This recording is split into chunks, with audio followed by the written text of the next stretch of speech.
Hello friends.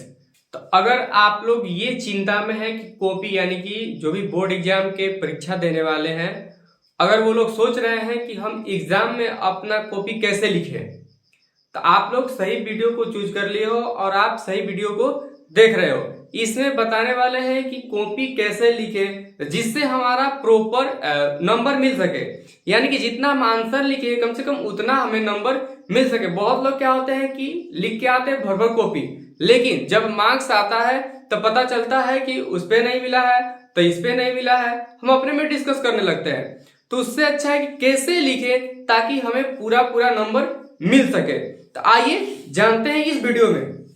सबसे पहले आपको कॉपी किस तरह की मिलेगा। आप जो लिखते हैं कॉपी कुछ इस तरह का रहता है और इसे आप पलटते हैं, लेकिन जो वहां मिलेगा कुछ ऐसा कॉपी नहीं मिलेगा, बल्कि वो इस प्रकार से मिलेगा और इतना लंबा और इतना ही चौड़ा आपको मिलेगा, जिससे फर्स्ट पेज रहता है आप अपना डिटेल इसमें भरेंगे और इसको पलट कर यहां करेंगे। हालांकि जो इंटर वाले हैं है ना, तो उसमें चारों तरफ से आपका चौथाई जिसे बोलते हैं बैकग्राउंड दिया रहता है, और मैट्रिक वालों को काफी शायद दोनों तरफ दिया रहता है, बाकी ऊपर नीचे शायद नहीं दिया रहता है, लेकिन इंटर वालों में चारों तरफ से आपको मिलता है। तो इसमें आप किस तरह से आंसर राइटिंग करेंगे ताकि पूरा पूरा नंबर मिल सके। तो सबसे पहले आपको करना है कि यहाँ चौथाई का टेंशन नहीं लेना है कि हमें चौथाई भी छोड़ना है। आपको एक क्वेश्चन का पेपर अलग रहेगा और आंसर काफी अलग रहेगा। तो सबसे पहले आपको फ्रंट लाइन को छोड़ देना है, यानी कि एक लाइन आप देखते हैं कि थोड़ा सा चौड़ा रहता है और बाकी सभी लाइन पतले पतले एक साइज के। ऊपर वाला लाइन ही रहता है जो थोड़ा सा मोटा रहता है, तो उसको हम क्या करेंगे, छोड़ देंगे। और नीचे भी कुछ ऐसी ब्लैंक सा रहता है, यानी कि इतना बड़ा इतना सा, इसमें थोड़ा सा भी कहीं लाइन नहीं रहता है, सादा रहता है, तो इसको भी हम क्या करेंगे, छोड़ देंगे। जो भी हमें काम करना है इस बीच वाला में करना है, बीच वाला में भी करना है। तो हमें आंसर कैसे देना है, बहुत लोग क्या करते हैं कि यहाँ पर उत्तर लिखते हैं, उत्तर लिखते हैं अगर किसी आंसर का, या मैथ है तो हल लिखते हैं, वरना अगर इंग्लिश है तो क्या लिखते हैं, आंसर।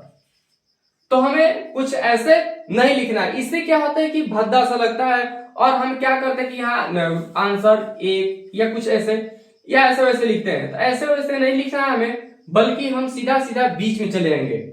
लेकिन उससे पहले आपको जुगाड़, यानी कह सकते हैं कि लिखने के लिए हमें क्या क्या चाहिए। तो आपको एक ब्लैक पेन, ब्लैक और ब्लू, ब्लू पेन वो भी बॉल पेन होना चाहिए, ना कि जेल पेन होना चाहिए। तो ये ब्लैक ब्लू से ही आपको इस्तेमाल करना है। हालांकि बहुत लोग कहते हैं कि हमारे पास अगर ब्लैक है ब्लू है तो टाइम ज्यादा चला जाएगा, हम नहीं लिख पाएंगे, या हम ब्लैक से लिखेंगे तो हो सकता है कि उसका ध्यान पड़े हम गलत वर्ड लिख दिए तो उससे हमारा मार्क्स कट सकता है। तो ऐसा ऐसा कुछ नहीं, आपको ऐसा लिखना ही नहीं है कि आपका मार्क्स कटे।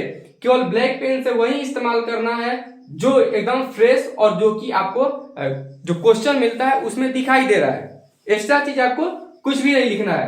तो यहाँ ब्लैक पेन से हम क्या करेंगे कि सबसे पहले मान के चलिए बहुत सारे इसमें प्रश्न है, तो किसी एक प्रश्न का हम जवाब दे रहे हैं, तो लिखेंगे प्रश्नोत्तर, प्रश्न नोत्तर, यहाँ 5 या 6 जो भी लिखना है उसको लिखेंगे, और ब्लैक पेन से ही अंडरलाइन करेंगे डबल, सिंगल नहीं डबल। इससे क्या होगा कि अट्रैक्टिव दिखेगा और ये आपका यही 2 लाइन घेर भी लेगा, यानी 2 लाइन घेर लेगा और उसका आंसर आपको यहां से देना। जैसे हमें एक प्रश्न है, जैव प्रक्रम किसे कहते हैं, मान चलिए यहाँ पे क्वेश्चन है जैव प्रक्रम किसे कहते हैं, तो उसका आंसर देंगे। हम पूरा तो क्वेश्चन नहीं उतारेंगे, लेकिन एक वर्ड इसका जरूर उतारेंगे, जैव प्रक्रम।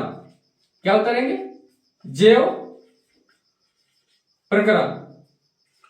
और यह कुछ इस प्रकार से करके इसके ठीक नीचे से लिखना शुरू करेंगे कि वे सारी क्रियाएं, वे सारी क्रियाएं जिनके द्वारा, जिनके, और फिर जब ये लाइन हमारा जैसे ही इधर पूरा हो जाएगा तो फिर जब यहां आएंगे अगले लाइन में, तो यहां से नहीं बल्कि ठीक जहां से जो प्रक्रम लिखे हैं उसके नीचे से यहां से लिखना स्टार्ट करेंगे। क्या लिखेंगे कि वे सारी क्रियाएं जिनके द्वारा जीवों का जीवों का अनुरक्षण होता है, अनुरक्षण होता है। जगह नहीं, चलिए आपको एक कॉपी में लिख के दिखाते हैं। तो अनुरक्षण होता है उसे जैव प्रक्रम कहते हैं। ठीक उसके बाद आप अगले क्वेश्चन पे चले आइए। तो चलिए इतना तक इसमें दिखाते हैं और आगे दिखाते हैं आपको कॉपी में और भी अच्छे से। चलिए यहाँ पे देख सकते हैं कि आपको कॉपी में दिख रहा होगा कुछ इस प्रकार से, जैसे कि बोर्ड पे बता रहे थे कुछ वैसा ही है। लेकिन एक चीज यहाँ और देखिए, पहला लाइन हमने छोड़ रखा है, मान के लिए इतना ही ऐसे लंबा लाइन है, और इसके बाद कुछ इस तरह से लिखना है। और छोड़ने के बाद आपको कम से कम दो लाइन यहाँ पे छोड़ देना है। उसके बाद ही फिर से प्रश्न उत्तर लिखना है 5 या 6। उसके बाद फिर अपना क्वेश्चन डालना है कुछ इस तरह से, और उसके बाद फिर आंसर लिखना स्टार्ट कर देना है। फिर आपका जो पेज होगा वो इतना, यहाँ देखिए कुछ इतना बड़ा है, इतना लंबा नहीं होगा, बस इतना ही होगा। अगर आप अपने बीते, जिसे बीते बोलते हैं, अगर बीता से नापिएगा तो एक बीता से ज़्यादा नहीं होगा। तो यहाँ इतना होगा, तो जिसमें आपको 2 प्रश्न से ज़्यादा नहीं हटने वाला है। अगर ज़्यादा आप हटा रहे हैं कि चलिए हमारा एक पेज में तो 2-2, 3-3 हो गया, तो समझिए उस पर आपका मार्क्स कटने वाला है ना। प्रॉपर आप आंसर दे नहीं पाएंगे, बल्कि शॉर्ट में उसको उड़ा ले जा रहे हैं। तो यहाँ कम से कम 2 ही देना है। अगर एक आंसर का जवाब दे, एक क्वेश्चन का आंसर दे रहे हैं तो बहुत ही बढ़िया है। और एक बात कि यहाँ जब आप अपना कॉपी में इंड करते हैं, यानी कि लास्ट लिखते लिखते यहाँ ख़त्म करते हैं, तो आपको लिखना है लास्ट में, देख रहे हैं यहाँ पे OPT। क्या लिखना है, चलिए पेन से बताते हैं, ये थोड़ा सा मोटा हो रहा है। OPT लिखने का मतलब यही कि वो समझेगा कि आगे भी और कुछ है, वरना यहाँ से चाहे तो वो आपको ब्लॉक कर सकता है, बंद कर सकता है। देखना, ये उसको क्या करेगा, जबरदस्ती करेगा कि नहीं आप आगे और देखिए। आगे फिर जैसे ही बढ़िएगा तो बढ़ते बढ़ते मान के चलिए यहाँ पे आपका आंसर खत्म हो रहा है। जैसे यहाँ पे मान के चलिए लिखते लिखते यहाँ पे आंसर क्या हो गया, यहाँ पे खत्म हो गया। तो जैसे ही यहाँ पे खत्म हो गया तो आपको ऐसे ही छोड़ नहीं देना है, बल्कि आप इसको क्या करेंगे कि इसको अपना बॉर्डर बनाएंगे कि हाँ यहाँ तक मेरा आंसर था, मैंने इसको ख़त्म कर लिया है। उसके बाद जो भी जगह बचेगा यहाँ कट करना है। कट करने का मतलब कि आपने सारे पन्ना का यूज कर लिया है, आपके अलावा कोई दूसरा अब इसको कुछ इस पे लिख नहीं सकता। आपने सबको क्या कर दिया है, कट कर दिया सारा पन्ना को। अगर आप ऐसे ही छोड़ दीजिएगा तो हो सकता है कि कोई भी है ना एग्जामिनर या कोई भी अगर इसमें लिख के आप कुछ भी लिख के अंडरस्टैंड और आपका मार्क्स भी चाहे तो काट सकता है। तो ऐसी गलती मत करिए क्योंकि आप स्टूडेंट हैं। तो चलिए इस वीडियो में इतना ही तक आप अच्छे से समझ गए होंगे।